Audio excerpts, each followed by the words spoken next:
Economic suicide race UK versus EU. Who collapses first? Two giants of European economy, the UK and the EU, are locked in a self-inflicted economic death spiral fueled by debt, demographic decline, and strategic policy blunders. This isn't just Brexit fallout. It's a race to see which major Western economy implodes first. Are you positioned to profit from the collapse of the world's oldest trading bloc? The political drama surrounding Brexit has masked a far more dangerous reality: a systemic, self-inflicted economic suicide race between the United Kingdom and the European Union.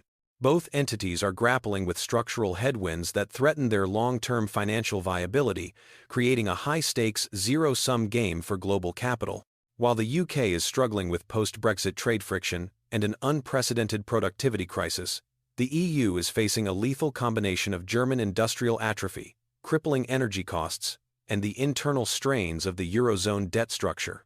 The hidden truth for investors is that both the pound and the euro are fundamentally exposed to the same core vulnerabilities: massive, unsustainable debt loads across sovereign balance sheets, and a demographic time bomb that guarantees shrinking working populations and exploding pension and healthcare costs. The UK's crisis is one of logistics and labor, the direct fallout of ending free movement. The EU's crisis is one of energy and solvency, driven by the disastrous German Energiewende and the continued lack of fiscal cohesion between North and South. For the shrewd investor, the question is not which side is winning, but which side presents the greater systemic risk and the sharper opportunity for a short-term collapse. The UK's high inflation and stagnant GDP raise the specter of stagflation unique among G7 nations. The EU faces the existential threat that a major sovereign debt crisis in the South could finally break the euro's architecture, triggering a financial contagion far greater than any UK trade disruption. We will analyze the 5 key pressure points, revealing where the smart money is moving to hedge against the implosion of Western Europe. To gain the ultimate advantage from this looming crisis, stick around and make sure you subscribe to Secret Wealth Tactics. Current financial and economic malaise gripping the two largest trading entities in Europe, the United Kingdom and the European Union, is not a simple cyclical downturn. It represents a far more serious, self-inflicted crisis, an economic suicide race.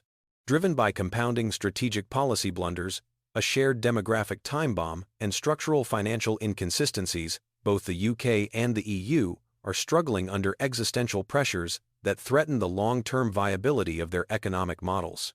The drama of Brexit, while politically defining, has merely served as a distraction, obscuring the deeper, shared structural vulnerabilities that are actively eroding the wealth and stability of over 500 million people.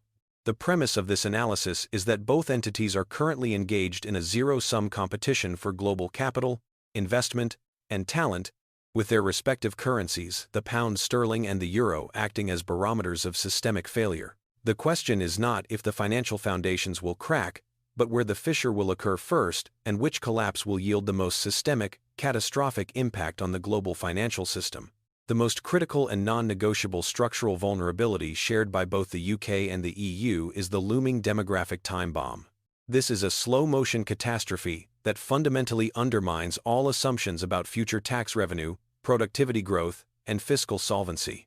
Across both the UK and the Eurozone, birth rates have consistently fallen below the replacement rate, the $2.1 children per woman needed to maintain a population. This trend guarantees two financially devastating outcomes. First, a shrinking working population. As the large baby boomer generation retires, the proportion of the population actively working, contributing taxes, and generating economic output is shrinking relative to the total population. This severely constrains the potential for GDP growth and places an ever-increasing tax burden on a smaller base of younger workers. Productivity gains, which could theoretically offset shrinking numbers, have been chronically stagnant in both the UK and major Eurozone economies for over a decade. Second, exploding social liabilities. The shrinking worker-to-retiree ratio guarantees a massive escalation in the cost of state pensions and, critically, healthcare. Aging populations require far more intensive and expensive medical care. These social liabilities are not optional expenses, they are statutory obligations that must be funded, leading to geometrically increasing pressure on sovereign budgets. Analysts estimate that, without radical reform to pension systems and healthcare funding, The unfunded liabilities in both the UK and major EU states, like France and Germany, will reach fiscally catastrophic levels by the 2040s, dwarfing the current national debt figures. This demographic constraint means that high, accumulated sovereign debt across both blocs is an infinitely more dangerous problem than it appears on paper. While the US can theoretically print money and finance its massive debt due to the dollar's reserve status, the exorbitant privilege, the pound and the euro lack that unique global leverage. Debt to GDP ratios across the EU's periphery, Italy, Greece, Spain, remain cripplingly high, and the UK's own debt burden has surged post-pandemic. The demographic reality transforms this debt from a temporary deficit issue into a potentially terminal solvency problem, as the tax base required to service and ultimately reduce the debt is structurally shrinking. While facing these shared structural vulnerabilities, the specific mechanisms driving the current crisis are distinct, creating two different types of economic failure. The UK's crisis is one of attrition and logistics paralysis. The immediate aftermath of Brexit, the UK's exit from the EU's single market and customs union, has created immense regulatory friction. The result is not merely the imposition of new tariffs, which were largely avoided, but the implementation of non-tariff barriers, customs checks, sanitary requirements, and complex rules of origin that have paralyzed small and medium-sized enterprises, SMEs, and choked off trade flows to the continent. This has led to a permanent, measurable drop in productivity and business investment as companies struggle with higher compliance costs and supply chain delays. Compounding this is the labor shortage crisis. The abrupt end of the free movement of labor severed the flow of workers who filled essential, non-skilled roles in sectors like logistics, seasonal agriculture, and healthcare. This has led to localized wage inflation in these sectors and severe operational inefficiencies, directly contributing to the unique British phenomenon of stagflation, a potent combination of high, persistent inflation and stagnant economic growth. The pound sterling is thus uniquely exposed to both rising domestic costs and reduced international competitiveness. The EU's crisis is one of solvency and structural cohesion. The EU's financial health rests precariously on the strength of its anchor, Germany. As detailed in prior analyses, the catastrophic policy blunders of the Energiewende and the loss of cheap Russian gas have inflicted a permanent industrial atrophy on the German economy. High, structural energy costs are forcing energy-intensive Mittelstand firms to relocate or close, shrinking the industrial core that has subsidized the entire Eurozone. This weakening of the financial anchor immediately compromises the EU's ability to stabilize the highly indebted periphery. The fundamental flaw of the Euro's architecture shared currency, decentralized fiscal control becomes lethal in this context. A weakened German fiscal capacity means less willingness and ability to bail out southern European member states, like Italy, should they face a renewed sovereign debt crisis. High, imported energy inflation, driven by the Ukraine conflict, exacerbates the debt burdens of these peripheral states. The risk for the EU is not a slow decline, but a sudden, catastrophic structural heart attack, where a major debt event forces a break in the euro's architecture, triggering global financial contagion. Ultimately, both the UK and the EU are positioned poorly for the future. They share an aging population and mounting debt, ensuring a future defined by painful fiscal choices. The UK's failure is manifest as a slow, attritional decline, fueled by trade friction and inflation. The EU's failure is latent, residing in the systemic risk of a sovereign debt crisis combined with a rapidly failing German industrial core. For global capital, both are displaying warning signs that necessitate a flight to safety, exposing the deep fragility at the heart of the Western European economic model. The UK crisis, stagflation and logistics paralysis. The United Kingdom's economic crisis is a unique and insidious blend of geopolitical self-sabotage and macroeconomic mismanagement, manifesting primarily as pervasive stagflation and logistics paralysis. Unlike the Eurozone's existential threat rooted in structural fiscal divergence, the UK's dilemma is one of chronic, self-inflicted friction at the economic borders, resulting in a persistent, low-growth environment coupled with debilitating cost pressures. This state of economic attrition, largely a consequence of the chosen form of Brexit, is actively eroding the profitability of the business sector and the purchasing power of the pound sterling. The single most destructive element of the post-Brexit economic model is the implementation of new trade barriers following the departure from the EU's single market and customs union.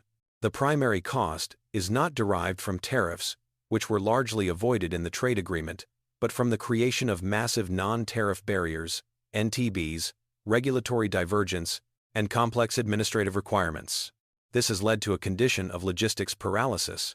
For small and medium-sized enterprises, SMEs, the backbone of the British economy, navigating the new customs checks, rules of origin certifications, and varied regulatory standards for selling into the EU has become prohibitively expensive and time-consuming. This sudden increase in administrative friction acts as a tax on trade, disproportionately affecting smaller businesses that lack the capital and legal expertise to manage complex export compliance. The data is unequivocal. Trade flows between the UK and the EU have experienced a permanent, measurable drag, fundamentally undermining the efficiency gains that accrued from decades of frictionless single market access. This inefficiency translates directly into reduced productivity. Firms are spending valuable resources on compliance rather than innovation or expansion, contributing to a chronic slump in business investment. The financial consequence is a direct, quantifiable loss of competitiveness that restricts the UK's ability to generate export-led growth. Compounding this trade friction is the acute labor shortage crisis, a direct and immediate consequence of ending the free movement of people. For years, the UK economy relied heavily on accessible EU labor to fill essential roles in logistics, HGV drivers, seasonal agriculture, hospitality, and, critically, healthcare. The sudden closure of this labor pipeline created severe bottlenecks. For example, the shortage of truck drivers immediately constrained supply chain capacity, driving up the cost of moving goods both domestically and internationally. This labor constraint fueled localized wage inflation in key sectors, which, when combined with global energy and food price shocks, propelled the UK into an extended period of stagflation. Stagflation, the toxic combination of high inflation and stagnant or slow economic growth, is particularly damaging.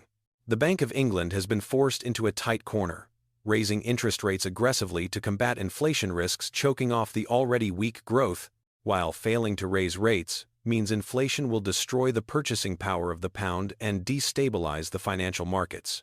The high inflation experienced by the UK is not solely imported, like the Eurozone's.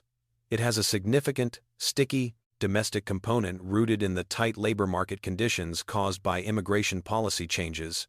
The overall macroeconomic environment is one of deepening uncertainty and capital flight. Global foreign direct investment, FDI, inflows into the UK have faced significant headwinds compared to the pre-2016 period. International capital requires stability and predictability.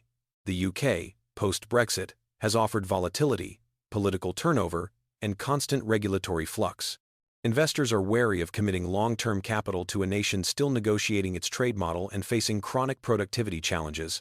This lack of investment starves the economy of the capital injection needed to boost capacity, upgrade infrastructure, and address the demographic pressures. The result is a self-fulfilling prophecy of low growth and diminished future potential, cementing the UK's role as a structurally less attractive destination for international wealth compared to the heavily subsidized US or the unified market of the EU. From a personal finance perspective, the UK crisis is experienced through the dual punch of high inflation and threatened asset stability. The rapid devaluation of the pound sterling against the US dollar, a reflection of the UK's relative economic weakness and current account deficit, makes imported goods more expensive, further feeding inflation.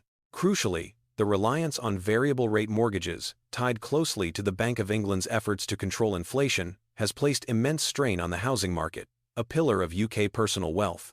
The combination of stagnant real wage growth and surging mortgage costs actively erodes the real wealth of middle-income households, creating a significant consumption drag that prolongs the economic stagnation. In essence, the UK's economic suicide race is characterized by slow, persistent bleeding, an attrition driven by self-imposed barriers that make every economic transaction slightly more expensive, every supply chain slightly more fragile, and every regulatory decision slightly more complex.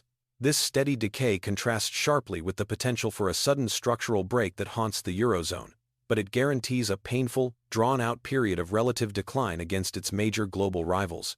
The UK's crisis is one of a once dynamic economy tying its own hands, ensuring that the necessary gains needed to offset its demographic and debt burdens are politically and logistically unattainable. The EU crisis, energy, and the German atrophy. The European Union's structural economic crisis is fundamentally distinct from the UK's slow bleed of logistical friction. It is an existential threat rooted in the solvency crisis of the Eurozone, amplified and accelerated by the catastrophic failure of its economic anchor, German industrial atrophy. While the Eurozone's long-standing fragility has always been its shared currency without shared fiscal sovereignty, the sudden loss of cheap Russian energy has exposed this fault line with brutal financial force, transforming Germany from the region's stabilizer into its single greatest systemic risk. The core of the EU's vulnerability lies in the irreparable damage inflicted upon the German industrial core, the engine that for decades powered the entire European project. Germany's economic strength was built on a model of exporting high-value manufactured goods, subsidized by a critical input: cheap, stable Russian pipeline gas. This subsidized energy allowed energy-intensive sectors, chemicals, steel, aluminum, and the specialized middle-stand components manufacturers to maintain a commanding competitive cost advantage globally.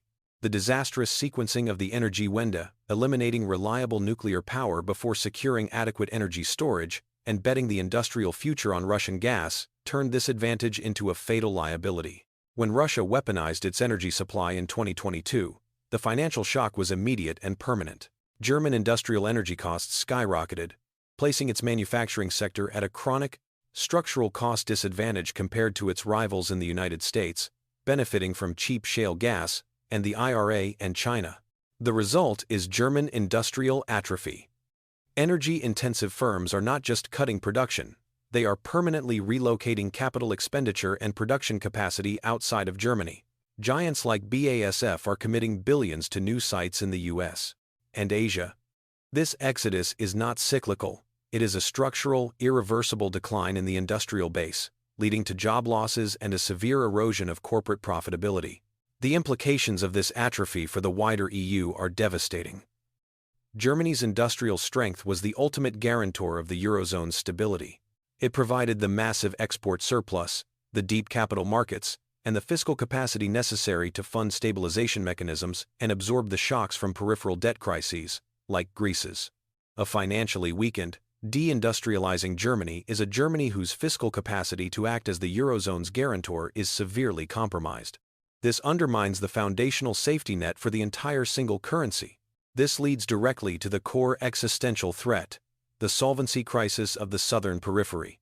The Eurozone's design flaw, the inability of the European Central Bank, ECB, to match monetary policy with unified fiscal policy, means highly indebted peripheral nations, like Italy, Greece, and Spain, cannot devalue their currency to regain competitiveness or inflate away their crushing debt burdens. They rely entirely on German economic strength to anchor the euro and on ECB intervention, like the outright monetary transactions program, to keep borrowing costs low. As German industry weakens, the risk perception of peripheral sovereign debt rises. High, persistent imported inflation driven by expensive energy and German input costs further cripples these highly indebted economies, reducing real wages and increasing the cost of servicing their debt. If a major peripheral nation, such as Italy, were to face a renewed sovereign debt crisis now, the response would be paralyzed. A politically weakened Germany would face immense internal resistance to funding another major bailout, and the sheer scale of the required intervention might overwhelm the existing EU stabilization funds. This scenario represents the structural heart attack of the euro. Unlike the UK's slow logistical decay, the EU faces the risk of a sudden, catastrophic fracture.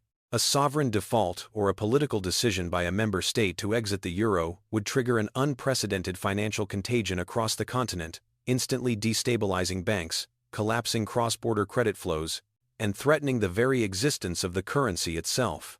Further exacerbating the EU's crisis is its propensity for regulatory overreach and stagnant innovation. While the EU prides itself on setting global standards in areas like data privacy, GDPR, and digital markets, DMA, DSA, the cumbersome, slow-moving bureaucratic machinery of Brussels often results in policy that is highly restrictive and poorly suited to the speed of the digital economy. This regulatory friction places European firms at a disadvantage against the faster, more flexible digital ecosystems of the U.S. and China. Europe excels at regulating the established physical economy, but struggles to foster the next generation of disruptive, high-growth, intangible asset companies, creating a continuous drain of talent and capital towards the U.S. In sum, the EU's economic crisis is a far greater systemic threat than the UK's. The UK's failure is contained within the sphere of trade efficiency and domestic inflation. The EU's crisis is one of systemic solvency, where the failure of its industrial core, Germany, directly compromises the financial health of its periphery and raises the specter of the euro's collapse. This profound structural risk is the single most important factor for global investors to consider when assessing the vulnerability of Western Europe. The distinct economic crises plaguing the UK and the EU, the UK's self-inflicted stagflation and the EU's structural solvency risk, have inevitably pushed both entities into a low-level currency war against each other and a desperate struggle to retain global capital flows against the magnetic pull of the United States.